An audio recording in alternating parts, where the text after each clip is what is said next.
Nurburgring is the scene of the final round of the 2018 Blancpain Sprint Cup. Weather set fair for a weekend. It's super tight at the top of the championship. Let's see how we got here. Looking at the highlights from the Nurburgring, where weather conditions were very tricky indeed. 3 laps behind the safety car before the field was released. Really tiptoeing down to the first corners, drivers not wanting to throw it away before they've even completed the opening lap.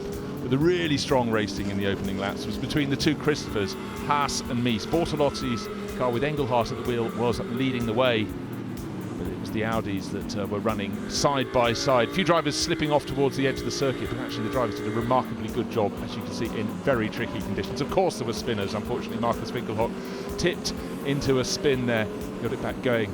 This is the moment where Christopher Haas in the Santalot Racing Audi went down the inside and took the smile off the faces of WRT. You can see Vincent Voss shaking his head as the position changed, looping round from Andrea Caldarelli. That would earn him punishment as well. Then it came to the time of the pit stops. Even the pit stop was very, very slippery. Out onto the track they went again. Drivers changed to the second pairings, and there the unfortunate departure of the 63 Lamborghini. You can see the mechanic trying to get out of the working lane, but he was still there when the car was moving away, so a drive-through penalty really wrecked the chances in the second race. And unfortunately, possibly with a flat tyre deflating, Piti Bierenbakti down to the next corner, round he looped into the gravel, and with the Ferrari sitting there, the safety car had to be used until it was cleared away. When the safety car withdrew, Michael Meadows streaked away at the front of the field, but Hubert Haupt just could not build on the work that Lukas Stolz had done in the Black Falcon. Mercedes started falling back down the field. He kept on falling, much to the distress of Lukas Stolz. Eventually would go all the way down to 12th place. The Audi's looking fantastic over the curves. Little bit of a slip up there, and unfortunately for Christopher Mies and Alex Riberos, their loss of position. Then Dries van Tor going for a spin. No problems at all though for the 88 crew, and Michael Meadows and Raffaele Marciello taking maximum points to go equal top in the championship. You can see how delighted Meadows was when he got out of the car, and Raffaele Marciello dispensing the champagne on the podium. The number 1 Audi has had the most fantastic season. That's why it comes to the Nurburgring for the final round in the championship lead. A series of podium positions were followed by 2 wins, both wins at Misano for Alex Riberos and his teammate Christopher Mies. Will they build on that here at the Nurburgring? They're going to have to make sure they take the championship title. Let's see if they can. Obviously the plan is to finish in front of the other guys, of the Mercedes guys. Yeah, we came to Budapest with 20 points advantage. We left with 0. So it didn't go to plan, but obviously this is my home track. This is where I've done the most laps of my career.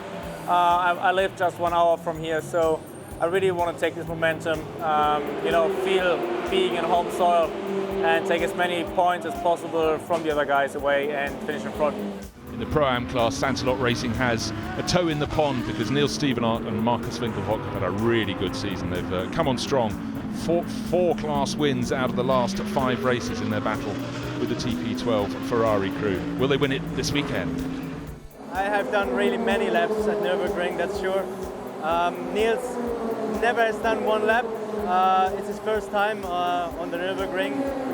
So we watched a lot of onboard laps before we went on track, then we did like a track walk, and now after the first free practice session, there was some good data to look at after the first session, and I think he's doing well.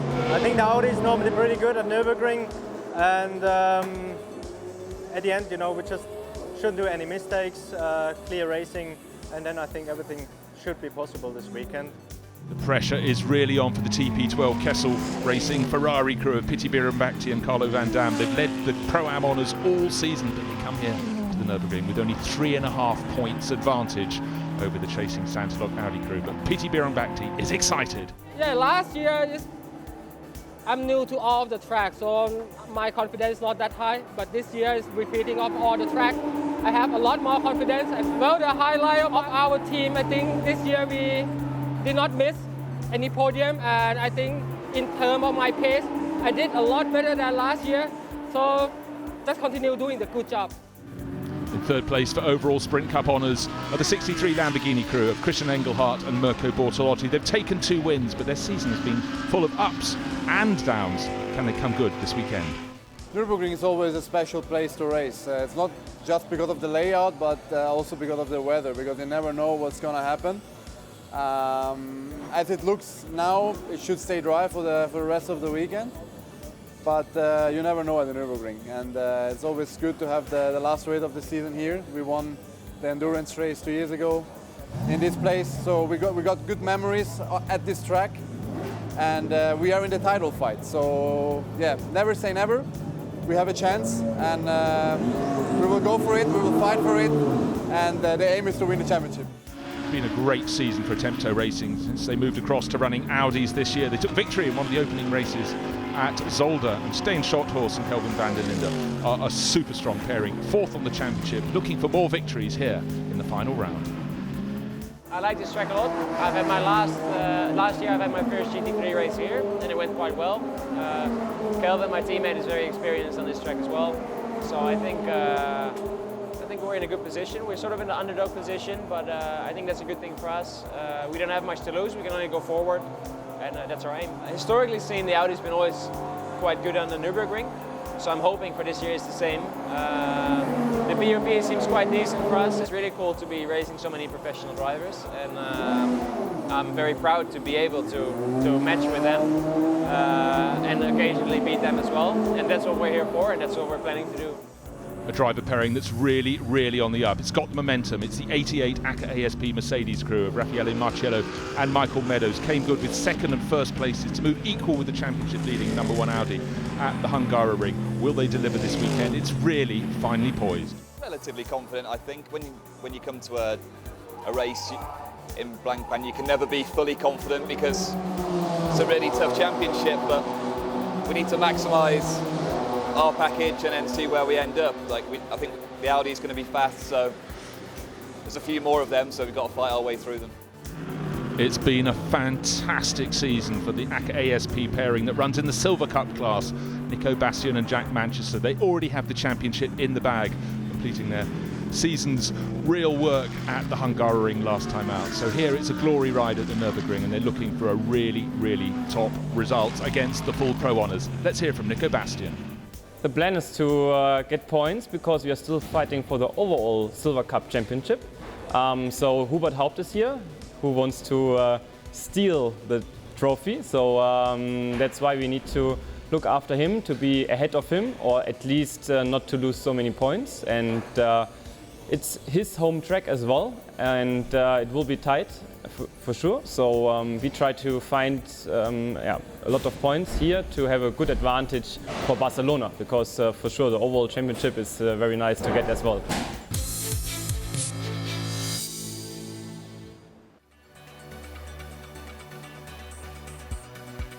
So we've just heard the interviews from the drivers vying for championship honours, and as you look out over the Nürburgring, you can see a day that started with bright blue skies and sunshine has cloud coming over. It's relatively high cloud, and I don't think it's going to have a role to play in this race. Track temperature, we saw 25 degrees this morning, and it's tumbled down to below 21. Humidity, though, that has come back down.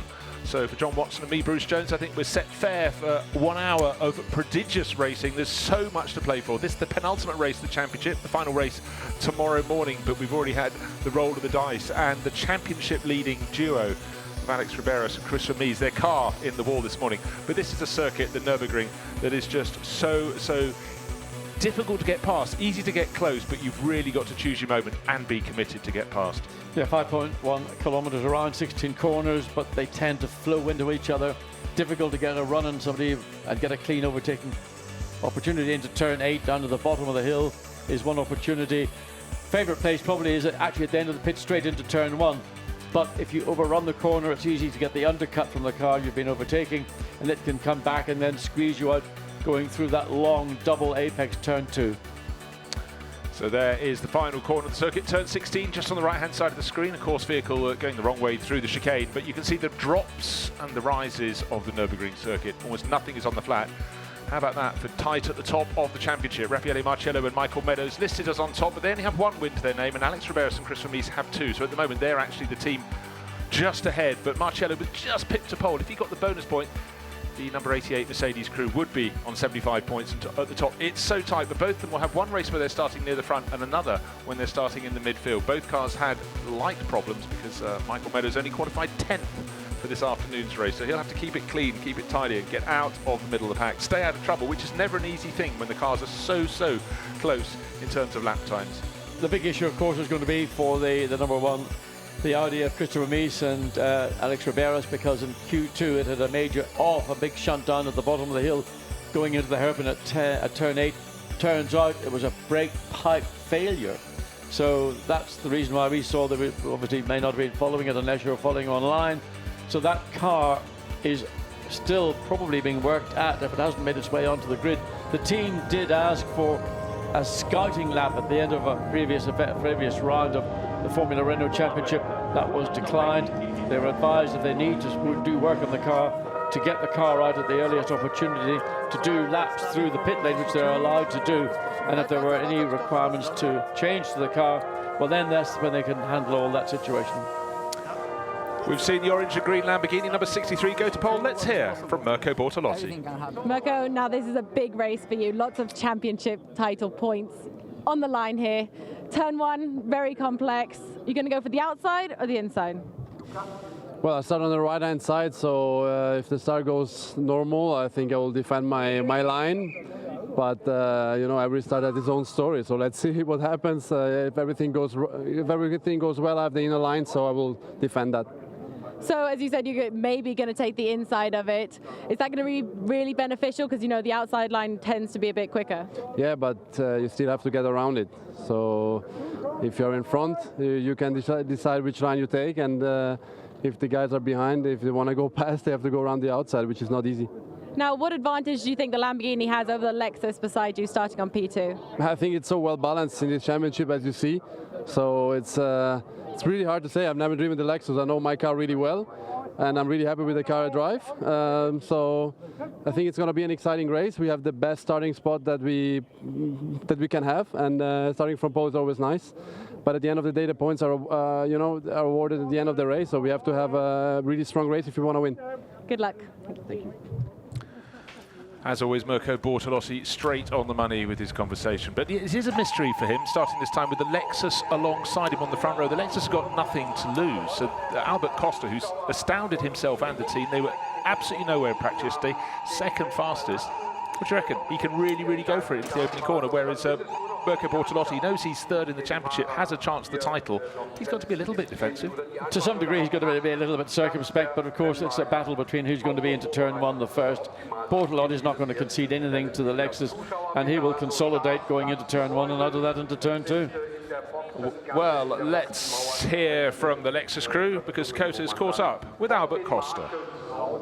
Mr. Costa, you're starting on the front row of the grid. What a good feeling that is. You were so quick in qualifying. How does your qualifying pace match to your race pace? We will see. We make a good changes in the car, so I think we're going to be strong in the rhythm. But you know, everything can happen. So it's good to start in the first row for first time in the Lexus in the Blancpain. So I'm really happy. It makes my life easier for the race. But we will see. Everything can happen. I think the car is running good, so I hope at least to keep the car in the top 3. Do you have any strategy for the first few corners? I have, but let's see. It depends how we will start. I don't want to say anything. Everything's a secret. Good luck. Bye. Yeah, you're not going to sort of offer up your options into turn 1 when everybody in the pit lane will be probably monitoring this broadcast, hearing the interview and saying, well, there's a free gift if we ever got one. So it'll be a battle between Lamborghini and the Lexus into turn 1, but Mirko was very correct in saying I'm in the inside line. I can effectively gain control going into turn 1. It is a tight corner, tight apex, but there is a space. Where is that number 1? There is the driver, Christopher Mies. The car is there, John. Pardon? The car is there at their feet. Christopher Mies further away from us. He was the driver who had the brake pipe problem, but certainly he could pat on the back. Alex Riberas did just the sort of job required of him to stay in the championship hunt. There is their car. It's been repaired. We don't know the full extent of the damage, but it was the brake pipe that failed that caused the car to go straight on. But let's head back down to the grid. And let's go down because he clinched the silver title last time out. Jack Manchester. Jack, First of all, a massive happy birthday to you. How does it feel racing on your birthday? Oh yeah, it's great. I've never done it before. Yeah, I mean, doing what you love on your birthday, you couldn't really ask for anything more than that, really. Except for, you know, winning the Silver Cup title.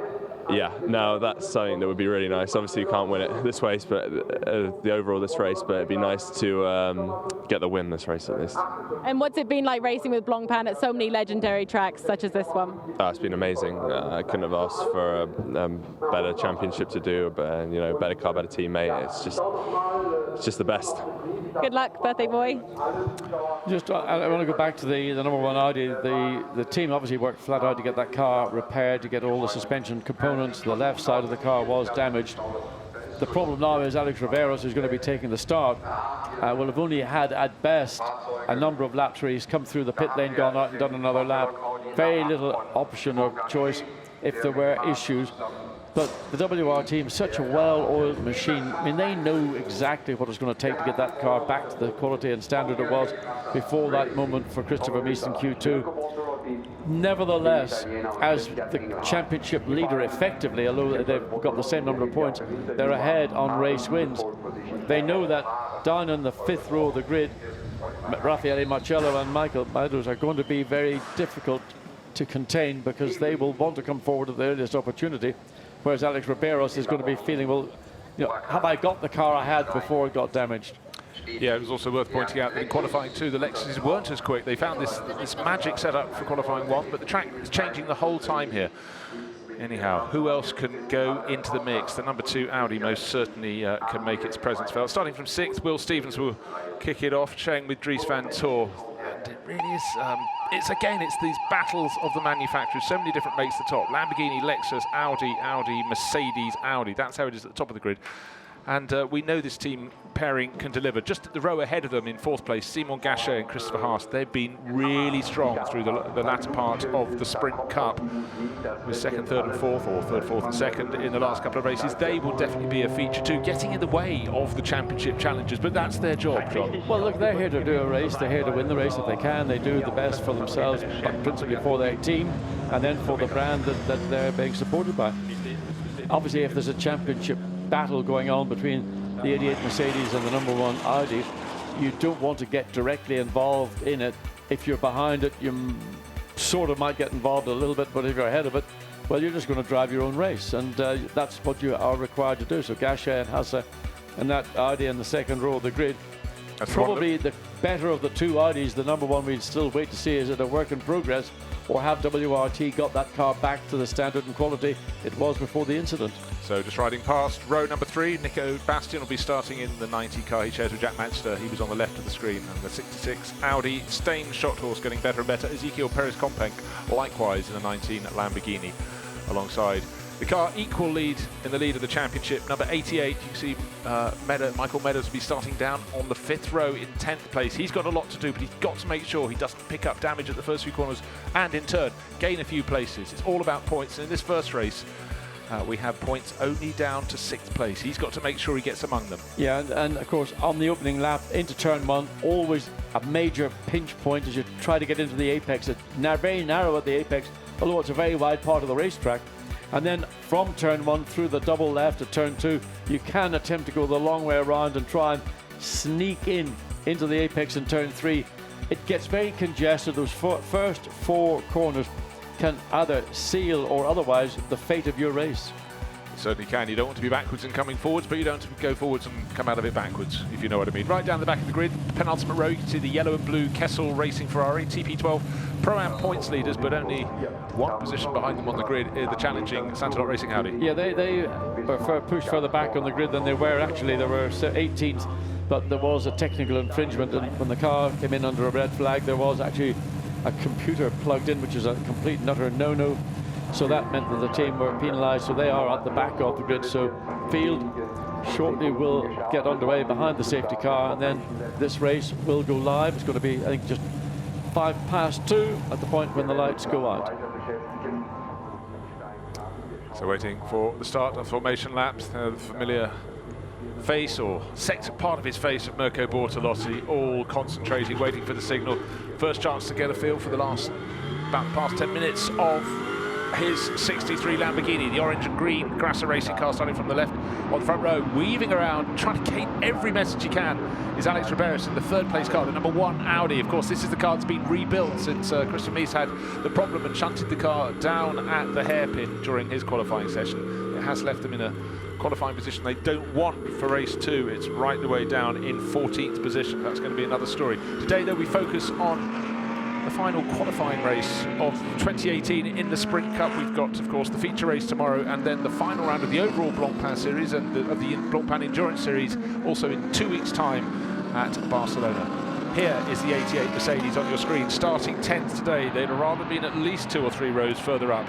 And so for Michael Meadows, who said he could hook together, he could set the sector times, but he couldn't hook them all together in the order he wanted. No, what Michael Meadows needs to avoid is any contact. He's right in the heart of the field, and if there's going to be action, it's going to be around the area where that yellow and black Mercedes is. The car clearly has got pace, because in qualifying for race 2 on Sunday, that car set pole position time. So that was in the hands of Raffaele Marcello. Again, track temperatures, ambient temperatures, different to that we saw earlier in the morning. Much, much more overcast looking around the Nurburgring. Probably no rain likely to fall, but of course, you never know. Nurburgring has all 4 seasons in 1 hour, let alone in 1 day. It certainly does. You always need a commentary box that gives you the biggest vision possible, because you might, if you're just looking out of a slot, just see what's in front of you. You need to see what's to either side, but I can report we can see the tower of the castle over Nurburg Village. Then we head to the final row of the grid. In fact, with Rinat Salikov, David Perel, that's the car that joined the championship again this weekend. They were the ones that had a computer plugged in. They were checking a gearbox problem, but hasn't moved them too far back. They are on the last position on the grid. But who is going to keep their noses clean? Which cars are going to stay neat and tidy and not lose positions through the first few corners? Certainly Mirko Bortolotti is determined there'll be 19 behind him when he accelerates up to turn 2. The car that really has to stay out of all sort of problems is the number 1 Audi. Alex Riberas, here he is behind the wheel of the car that has been repaired by the WRT team. He is driving a car. He doesn't really know what he's going to get when the lights go out, but he needs to make sure he stays ahead of the 88 Mercedes. Now, that car is 100%, I guarantee you, but we don't know. That's my supposition based on the team and the ability to get things repaired. There is the 88 just coming into view. So he's 3 grids back, and it is so easy to maybe be a little bit imprudent when you should be thinking about the distance, not just the first lap.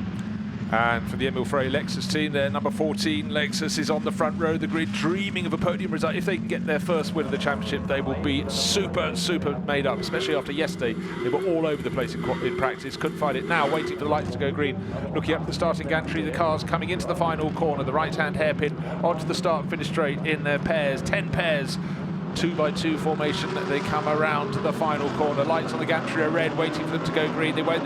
Now the cars are on the start finish straight. There are the green lights. Who's made the better stop? I fancy the number 1 Audi's made a belter. It's right under the tail. Alex Riberas right under the tail of Mirko Bortolotti, but nose in front around the outside, but he's going to have to back off. Is Costa coming up the inside? Christopher Haase running out of circuit. 4th becomes 6th, 7th, 8th, and I think the number 2 Audi with Will Stevens was inveigled to go off the circuit as well.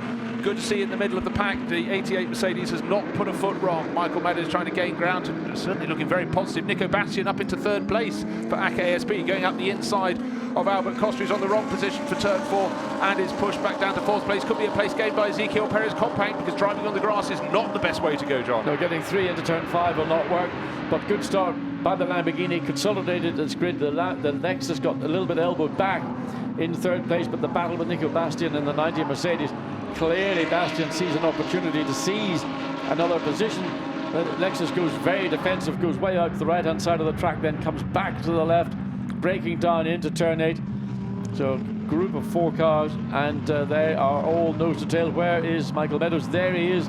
I think he might have lost one, but what's happening is the first 2 cars are getting away, so Alex Riberas is doing everything he can to at least put maximum points in the pots in today's race, but it's only 8 points for victory today. It's 25 for victory tomorrow. Come on, May, he's got to get on the podium. He's got to keep that car in the hunt, and Michael Meadows down in, we think actually is still in 10th place.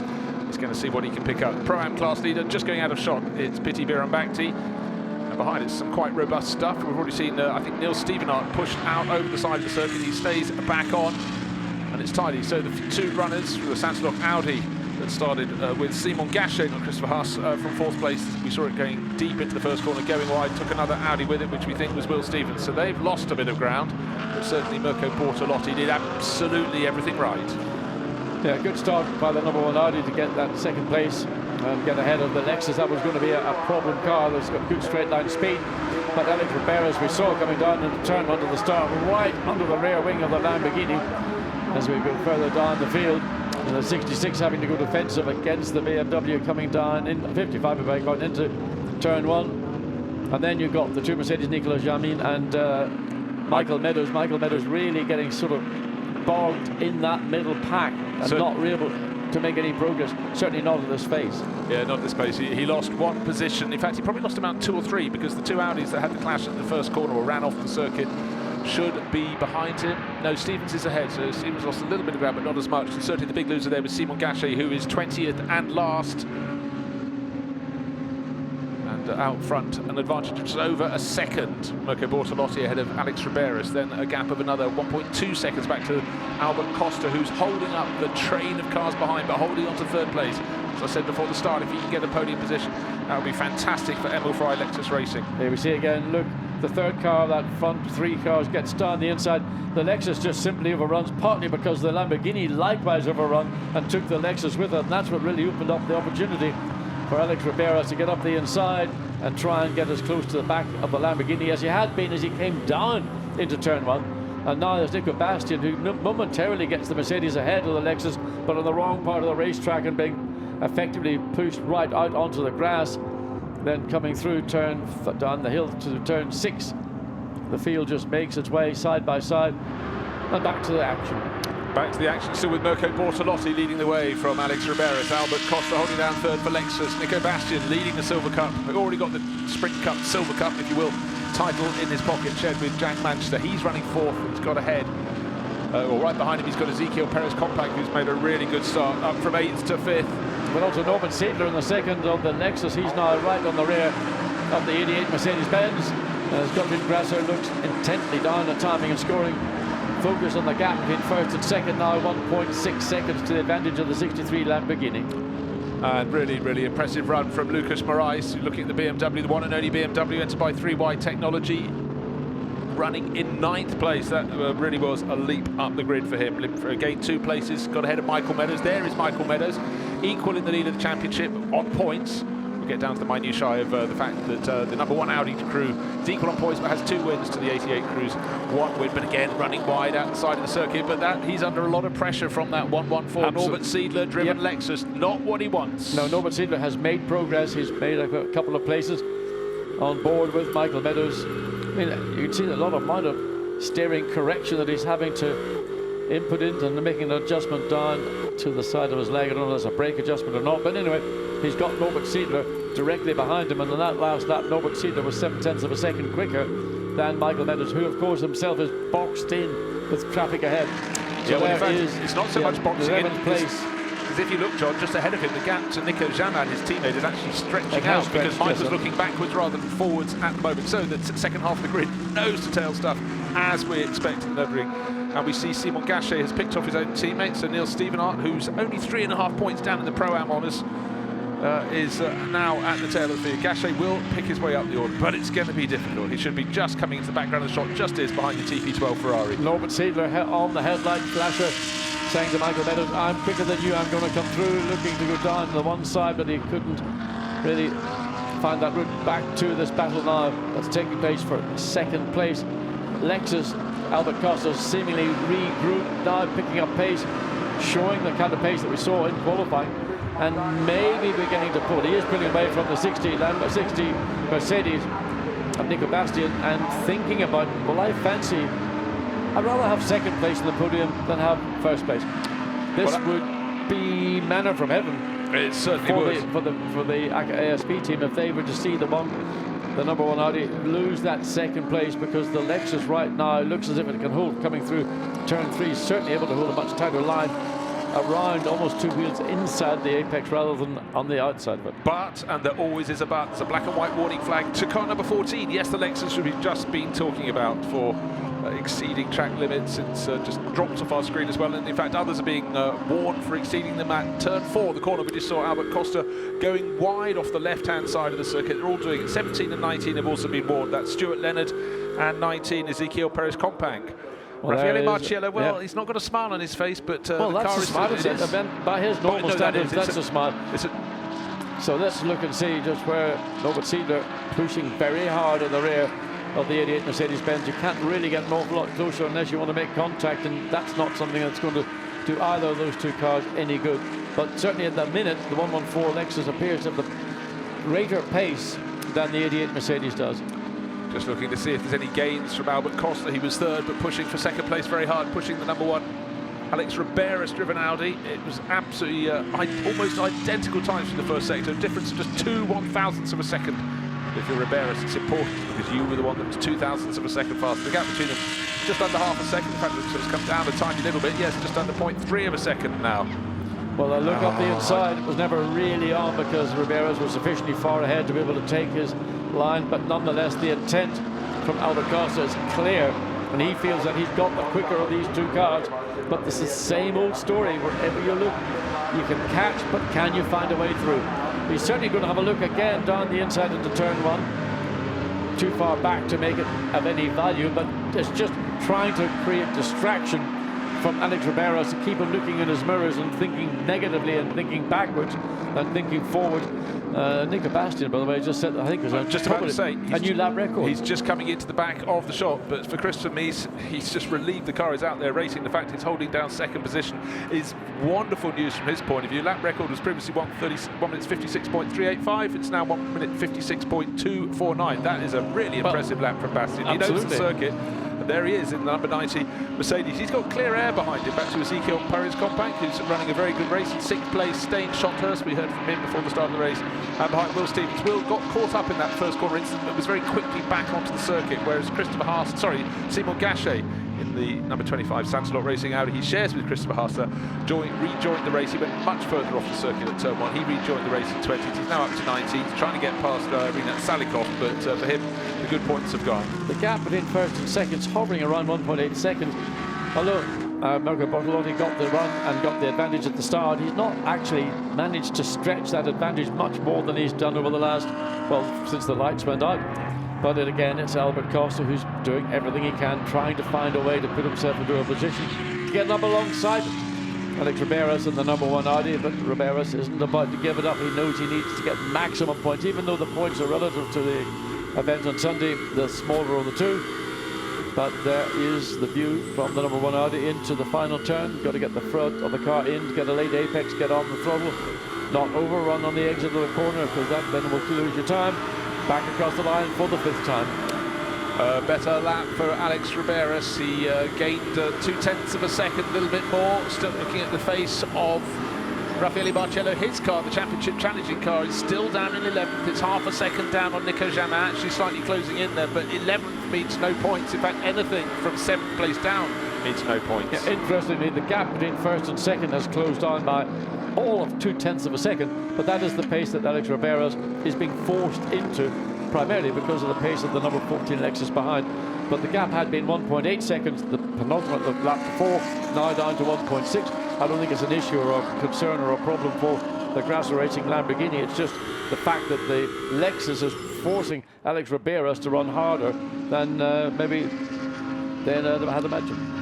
I think so too. I think it's also Mirko Bortolotti thinking it's all right, I'm feeling good, the car is feeling fine, keep the tyres as sweet as you possibly can. But I really just want to talk now, John, about Emil Frey, Lexus Racing, because they didn't know what was happening yesterday. They just couldn't find any traction for the car, and Albert Costa could not believe, he thought they were joking, the team was joking when he said, congratulations, you qualified second. Not such a good session for them in the second session. The fact they seem to have found a good race pace just shows how the engineers must have worked so hard last night, come up with the correct answers to the questions they're being asked. Yeah, there is Ezekiel Perez-Companc being chased by the 66 Steyr Stuttenhorst, and that's a battle that has been, well, has been developing. Just 1.1 seconds the behind. Rinaldi Racing Ferrari has taken a tumble. Oh dear! Big, and that's going to be hit the back of Piti Bhirombhakdi, the pro-am class leader. Straight into the back of him. That's going to be a momentary, so it'll be a full course yellow initially, then it'll ultimately go to a safety car. So that was that was two unfortunate. Pro-Am drivers getting together, and that's going to take a minute or two. That car has got to be removed by a recovery vehicle. You can see the right rear suspension completely misaligned, as is the bodywork. Yeah, well, still waiting to see, Bruce, waiting to see whether we're going to get a full course yellow. Yeah, no message on the screen as yet, but that was clearly quite a lot of damage to Piti Bhirombhakti's car. Another new lap record goes to number 14, Albert Costa, 156.193. Lap record's been tumbling pretty much since this race got underway. We're on the 7th lap. Full course yellow, there's the signal. That's what you can see the damage on the back, so either up the inside to spin it round went to Rinat Salikov, but unfortunate for Piti Bhirombhakti. He and Carlo Van Dam have been leading the Pro-Am honours all season. Here we are at the 5th and final round. Still got tomorrow's race. They may yet get away with it, but it's going to be very difficult indeed after that incident. Neil Stevenart now leading the race in the Pro-Am class. He's in 18th place overall, the 18th, 19th and 20th, but unfortunately the 39 Ferrari, the TP12 Kessel racing car, as we can see, damaged and out of the race. Rather amusingly, we can see on the Lamborghini, we've got the hazard lights. I've never seen a racing car have a hazard warning light adapt in the car, so there it is. Lamborghini, it's at the rear of the car, you can see the orange light flashing. So as they stand, Alex Riberas and Christian Mies, Riberas still at the wheel in second place on the track. They will take 86 points, or end up on 86 if they finish. Bortolotti and Engelhardt will now move ahead of Marcello and Meadows into second place. There they are leading the race. Engelhardt waiting to take over in the second part of the race.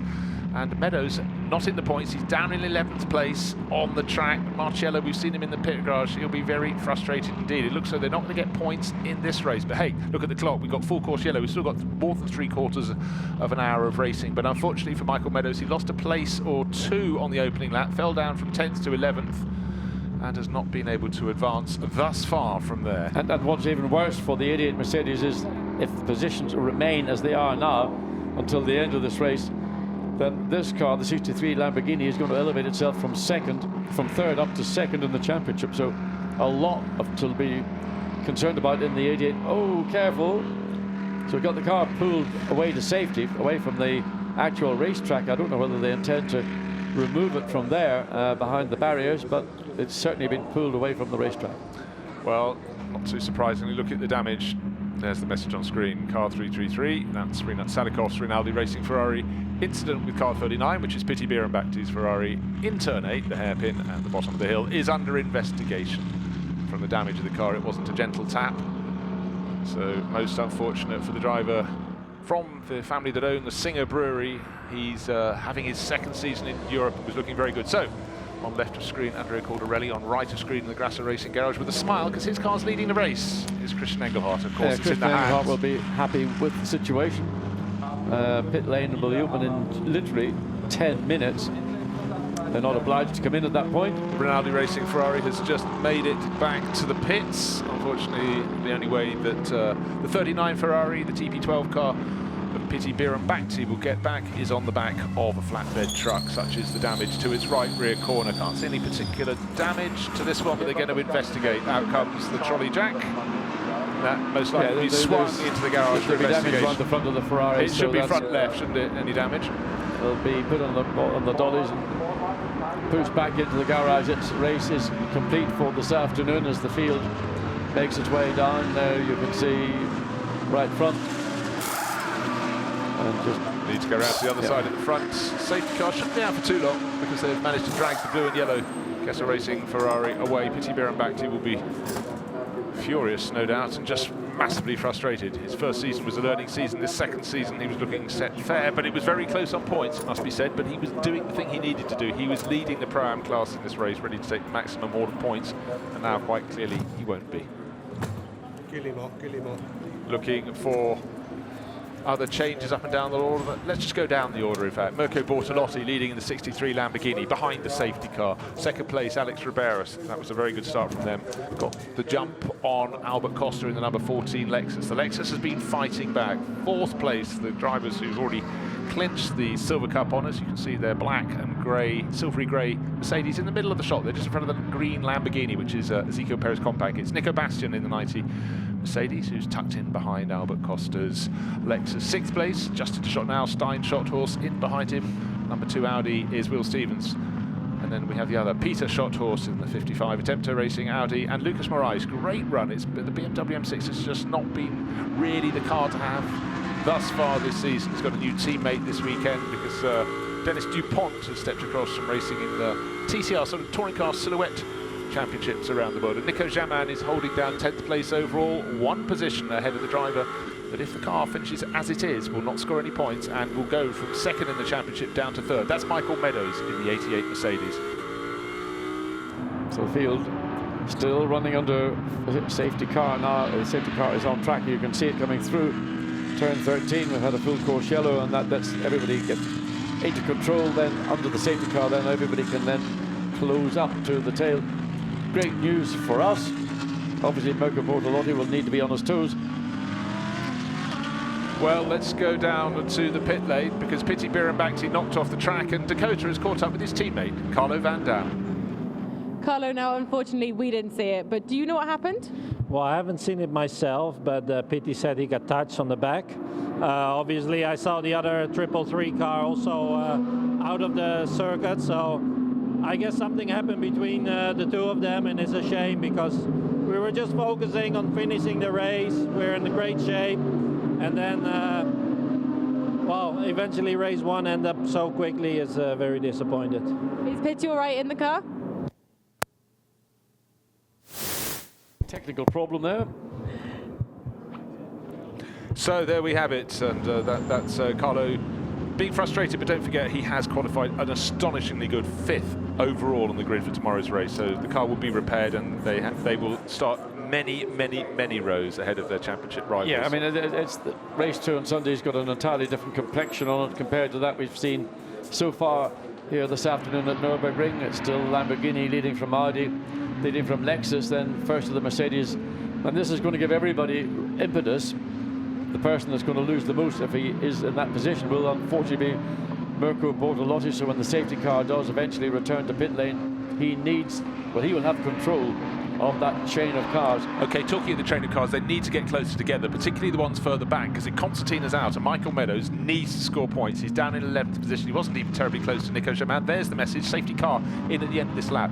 They're down at the bottom part of the circuit. They have got to start making progress. Get close, because they cannot lose any more ground. You can only get as close to the car ahead of you as the car ahead of you is as close to the next car down. So you can see the first 3-4 cars, in fact, all pretty much nose to tail, a bit of a gap then to the 19 Lamborghini Ezequiel Perez compact.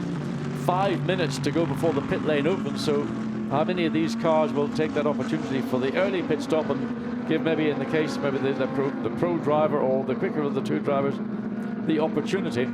Certainly in the case of the 88 Mercedes, I would imagine that will be one of the very first of the callers. Let Raffaele Marcello get behind the wheel and see if he can do any more to get the 88 up into a point scoring position. Gottfried Grasser talking on the radio there, letting the drivers know, just reiterating the message. Look, the lights on the roof of the safety car should be out. It's coming in this lap. Think about the restart, Mirko. Mirko will be thinking of nothing else. And also, it could be another place possibly gained by Ezequiel Perez Compact. Very good at the start of the race. He's 5th in that train of cars, and that could really help. Watch the 63 car when it comes out of the chicane. It will go. There he is. He's on it. And he tried to get a jump on the Audi and the Lexus. It's a big gap, though, between Jamin and Meadows. That's what I was talking about. It seemed to go out, so Meadows needed to be right under the tail of his teammate. Look, there's a gap behind the red Mercedes. Then comes the yellow and black one. That's the car that was in equal lead of the championship. Not looking for points this afternoon at the current rate, but Bortolotti controls the restart. The first 4 runners have it nice and plain. In fact, the only challenge is coming. Will Stevens down the inside of Stein Schotthorst. So Schotthorst was actually slightly asleep to that. So advantage and full points there to Will Stevens for really getting his head switched on very nicely. So again, you've got the same situation we had at the start of the race, that midfield group of cars all getting tripped over one another as they go through turn 3. Place change there. Lucas Moraes lost out. Very quick run there from Nico Jamin. So he goes up to 9th place and his teammate stays in 11th. That's Michael Meadows. He's the one that needs to be doing the overtaking. So Jamin comes out to try and get that backward defend into turn 5. Down the hill into turn 6. At the exit of turn 6, you've got to be careful. If you run too wide, there's a big gravel trap on the outside. That's been noted. Nothing's come up so far in this race, but it is one of the areas where marshals, or rather the race director, will be looking to ensure drivers are not abusing track limits. Down it's Dunlop hairpin. You could see Big push there from Nico Bastian, 4th place overall, trying to get onto the tail of Albert Costa. Certainly he's been coming good, and now it looks like we've had a swapping back of those orders. Well, I think that's the 55, sorry, the 60. I think the short rod in there, only round wide at the exit of turn 8, kicked up a bit of dust. Yeah, but he's got back ahead of Stevens, yes. So he's regained the position. Now he's got his own teammate tucked in behind. Second of the short horse, Peter Shorthorse tucked in behind, but for Will Stevens, must have thought, well done, and unfortunately it changed back again. And there you see all the way back behind the BMW still, the 88 Mercedes, and that is not going to be a good position. The BMW is showing really good straight line pace coming up alongside the 87 Mercedes, but he's on the wrong side of the road to try and drive around the outside into the chicane, has to get out of the throttle. So Nicolas Jamin is able to consolidate. Again, look at 17, Stuart Leonard trying to do something with Norbert Siedler in the 114 Lexus as they come out of turn 16. Very good exit from the final corner from the Albert Costa Lexus, but just being super defensive. Coming on the inside, but Riberas. Watch the undercut, Bruce. There's going to be an opportunity for the Lexus to get alongside. Alex Riberas just was able to get on the throttle enough to keep that, but again, the Lexus looking to go up the inside, coming down into turn 3. Can he stick the nose? He's been able to use a lot of the inside of turn 3 on previous laps, but now, again, wrong-footed, so you're swinging one way or the other, trying to find the undercut. Next opportunity, down the inside, into turn 5, being covered by Alex Riberas, but this time the Lexus almost alongside coming in, but again, wrong part of the racetrack for turn 6. Well, this is all very good news for Mirko Bortolotti. He was 1.0 seconds clear at the start of the lap, and it's going to be stretched, his advantage in the lead of this race, because this is a fearsome battle for second place. Alex Riberas, the number 1 Audi, being pushed, harried, shoved around the circuit by the number 14 Lexus of Albert Costa. Enjoying the ride behind is Nico Bastian. Lights flashing on his Mercedes. He's sitting in there trying to do what he can to just see where they're strong, where they're weak. He's still got time, but the pit stop window is open in just over a minute. And don't expect Mirko Bortolotti to be coming in anytime soon. No, the Lamborghini, I would imagine, will stay out until the latter part of the pit stop window closes. But I'm just ready to see at what point will we have the 88, because that's got to be the car that's got the most to benefit by coming in early and letting Raffaele Marciello get in, fresh rubber, go out, hopefully get out on a bit of racetrack where he hasn't got too many cars. He's got to find a way around and let him do what he does best, and that's just drive the wheels of that car. In this second stint of the race, if you will, because we had before the safety car and afterwards, the front of the field is stretching out, but not the top 10 is stretching out. The battle for second, third and fourth most certainly isn't. Alex Riberas holding on to second place in that number 1 Audi. He was 0.276 of a second ahead. He's now 0.384 of a second, so he's gained a 10th, but down the straights, the Lexus looks very good. Of course, it's got a slipstream to use, not close enough to challenge into the first turn, but certainly close enough to really keep Alex Riberas right on his toes. Yeah, Riberas is able to go in deep into turn 1 and still get the Audi to turn and still consolidate that second place. Pulled away a little bit going through turn 2, then coming into 3. The Lexus capable of holding of 8, as is the Mercedes, as is the everybody's now using the shortcut round the inside of turn 3. Wonder how long that'll go unnoticed before those signals saying do not abuse track limits at turn 3. At this point in the race, Michael Meadows not able to take any gains out of the field ahead of him. Nico Jamin, his teammate in the red Mercedes, managed to get past the BMW of Lucas Moraes, but Meadows in 11th is still in 11th. He's not able to do so, and in fact he's starting to come under pressure all over again from the 114 Lexus of Norbert Siedler. Yeah, it's not been a happy race so far for Michael Meadows. Pit stop window is open, so I just wonder, will this be the lap we'll see the 88 in, or am I just being a little bit pessimistic in my opinion? Oh, you never know, John. You never know, but the 14 Lexus started from the outside the front row, maybe had a little look at taking the lead. He had his nose in front, but was on the outside line for turn 1. Had to tuck in behind, but behind, unfortunately, also included being behind Alex Riberas, who moved from 3rd into 2nd. And there are the drivers already coming out onto the working lane in the pit, ready to have received the cars. That's those that should be the Lexus drivers. So they are just waiting. They're the drivers closest to pit entry. Closest to anybody in the race at the moment is his teammate Albert Costa, right under the tail of the number 1 Audi of Alex Riberas. And Alex Riberas, the first of what we've seen of the callers into the pit lane, so the second place, and also Ezekiel Perez at the Audi. So 4 cars again. Michael Meadows not unreasonably making his way. It's going to be a busy pit lane. A lot of people coming in earlier than I thought, but this stop I hadn't anticipated. Alex Riberas, he's going to be handing over the car to Christopher Mies, who we know can do a miracle, or can perform miracles, not do a miracle, perform miracles when he's called upon. Michael Meadows getting a lot of flashing headlights from the second of the two Lexus. He can't go any quicker than the speed limit there, Raffaele Marcello. But here is the car that was in second place, stops. The board that says he stop here. So Christopher Mies helping get Alex Riberos out, and then the favour being returned. Likewise, the 88 Mercedes.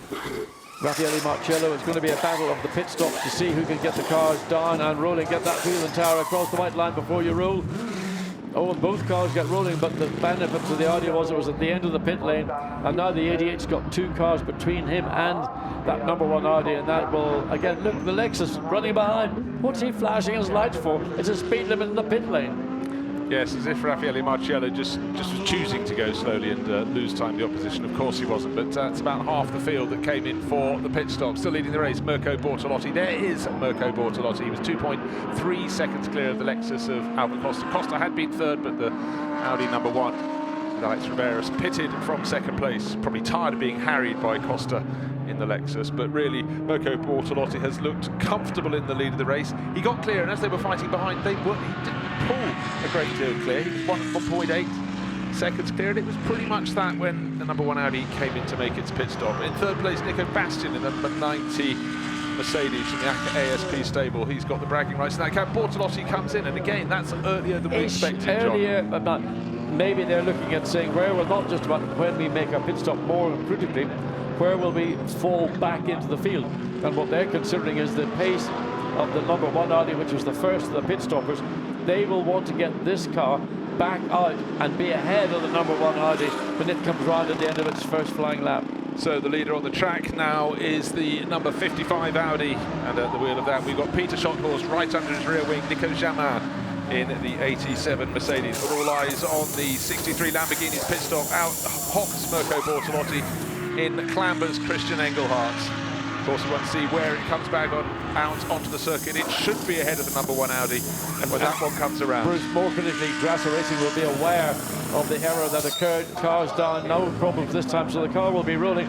Slowish getaway for Christian Engelhardt. He's not too far from pit lane exit. There is the Audi coming down. He has to wait until they get on full throttle. He's now on full throttle, so they've consolidated, but by the time they get into turn one, the gap between first and second place is going to be more or less the gap prior to them going into the pit stop. It was. I think we saw the Grasser crew just being slightly cautious. They didn't want to earn another drive-through penalty, and suddenly, who's just set the fastest first sector of anybody? He's only just taken over his car. It's Raffaele Marcello, championship challenger. His car listed in 13th position. It should pop back to about 11th position where it came in from, but just there's the intent from the Italian racer. There's his car. He's down the order, but he's determined to at least pick up the point for 6th place. It only goes down to 6th place in the qualifying race, the Saturday race for the Blancpain Sprint Cup. But it looks, as long as the exit was fine for 63, that Christian Engelhardt will be leading this race when everybody's made their pit stops, and they should pick the maximum point. One lap to go, coming out of the pit lane. The 114 Lexus, there it is. Well, what's the 14? It's making the second place, is into the pit. No, actually, there was a race leader. Sorry, of course, he hadn't pitted, nor had Nico Bastian. So when I said Peter Schotthorst was leading the race, meaning... But just to go back to what I was saying about the 88 Mercedes, coming out of the pit lane, the 114 Lexus was all over the rear, but flashing its lights. Now there's about a second and a half of a gap between that and the 88. So the pace of the, well, I'll have to say the driver behind the wheel, Raffaele Marcello, clearly is able to pull away comfortably from Marcus Paltella in the sister car to the 14 now, Christian Klein about to take over. But who's set now the fastest first sector of anyone? It's the other car that came here leading the championship. Christopher Mies, the number one Audi, has just gone even faster in the very long first sector. Great to have the Lexus in the mix, but the car that is going to be leading the race when Nico Bastian has finally come in from leading the race in the number 90 Mercedes. John, you enjoyed that getaway. Lexus leading the race because it's on the pit lane now, waiting to see it's coming down. Again, they've got these lights flashing. I don't know whether it's an automatic Mirko Bortolotti, and they're going to be coming out in third place. First two go through cleanly now. The Lexus makes its way out to Scott. But he might come out behind the 19 Lamborghini, so he's lost a lot of ground. Caldarelli will be following up as quickly as possible. And runs a little bit deep, and Caldarelli can get up alongside, and can he make it the long way around turn two? Remember, fresh rubber on the Lexus and different feel.